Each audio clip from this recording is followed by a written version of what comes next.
Churachandpur District Headquarters amadi Imphal gi mapham anida thokhiba nongmei lakpagi thoudok sing Magisterial Inquiry touragani. Churachandpur gi thoudok adu inshinbagi maongda post touragkhiba meeyam gi meehut amagi mathak tasu FIR pannaba shem sare haina Chief Minister N Biren phongdokkhre.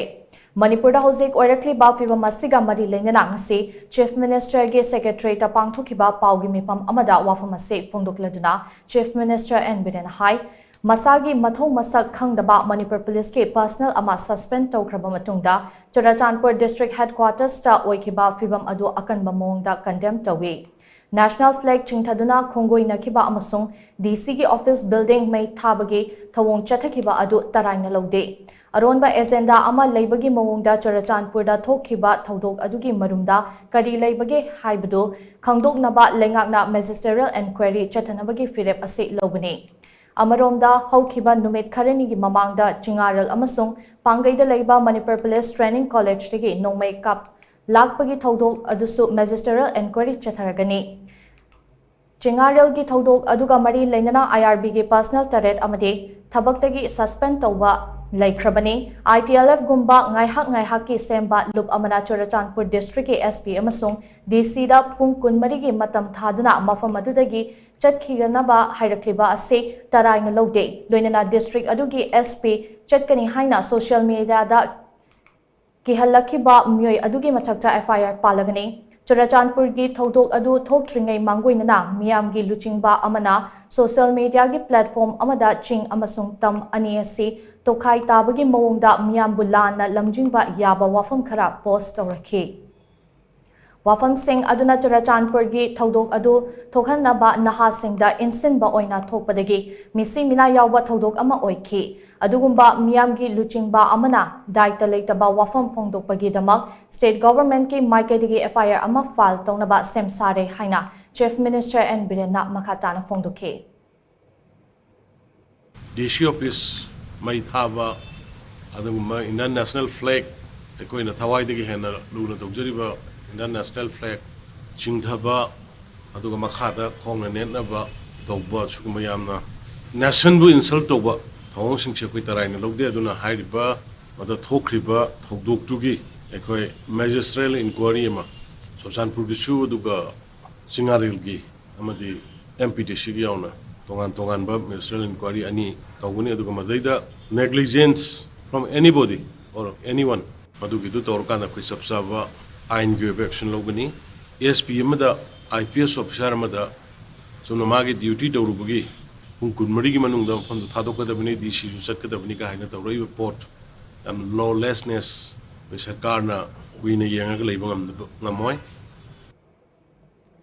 Hauzik sugnu amasung masiga thangnaba laloi faida oiriba fibam ase lakshinaba combing operation chathaba hokre sugnu tamna thadarakliba bomb sing adu mapan leba ki potsak yawra haibadu khangdoknaba lengak asigi senior police officer amasung forensic ki team mafamatu da thazin kre central force yauna chathariba operation ase effective oidrabade bulletproof ki gari sing sizinaduna special commando gi personal oina thajinaba mari lenaba officer da khangan kre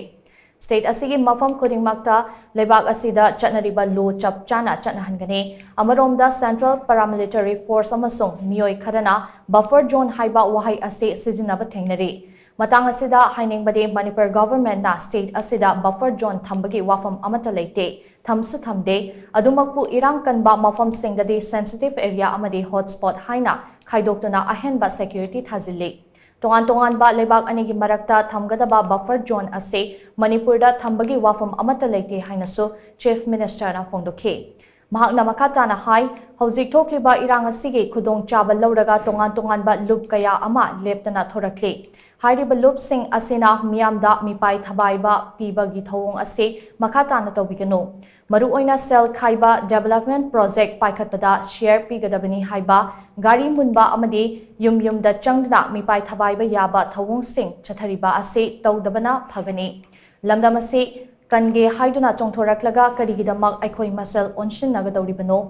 matang matamgi matung inna lamdam ase kanana bahotnabada adumak mateng panglakani loinana kangpokpida truck singdagi tax loriba ase khangba ngambagi pangkhai Pankai Lairatre, Matam Kara Adumak Yenglaga Lakpane, Hauzikti Madugi Matam Lairoi, Hauzik Thokhiba Irangasi Tongan Ba Meeting Dege, Lushina Ba Lengang Asina Hotnari Hainasu, Chief Minister N Biren Makhatana phongdokkhre. Hujik sugnu da ngarang handagi sathuraiba port ekoi ahenba force hazinna koi ngarang nungdang dagi nongalamdai dagi koi both side sugnu area amadi hariba lolen phai gi area bomb to kapai hariba jaga sigi pham koi operation to honkhre coming operation chathari loine na makoina sugnu gi area da tariba bomb si koi forensic ki aduga senior police officer sing thajalakanda karam khalgi bomb no sathariba khanabasi ethnic anigi oina khanaribra natragna war gi type ta achouba weapon sing aurga foreign hand sing dagi dawrkanda dawrabra haibagi madu find out tongona bai koi sangre some section of peoples aduga some section of the security forces moina buffer zone na wari wa ma toina senai masi si buffer zone haibasi koi state government gi oina security gi home department dagi natragna DG gi natragna advisor gi site gi buffer zone ba jaga ma koi Manipur da laite Manipur gi manungda anytime anywhere any forces na sangaga operate to ba marale besing phaba ya gi hak loina pi